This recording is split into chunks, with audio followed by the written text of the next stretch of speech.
কেউ তোমার উপর আস্থা রেখে শতভাগ বিশ্বাস করে তোমাকে সত্যিকারে ভালোবেসে যাচ্ছে, আর অথচ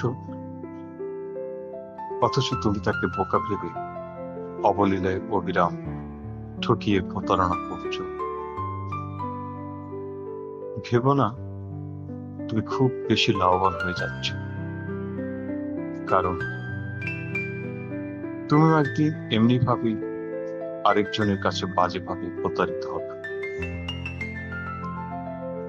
কেউ তোমার প্রতি অতি যত্নশীল হওয়া সত্ত্বেও তার প্রতি প্রতিনিয়ত উদাসীনতা প্রদর্শন করে তুচ্ছ তাচ্ছিল্য আর অবহেলা ছুড়ে দিয়েছ।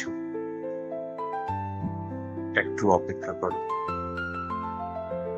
সেই অবহেলা তোমার দরজায়ও একদিন কড়া নেড়ে তোমাকে করুণ ভাবে তোমার প্রাপ্য ফল বুঝিয়ে দেবে।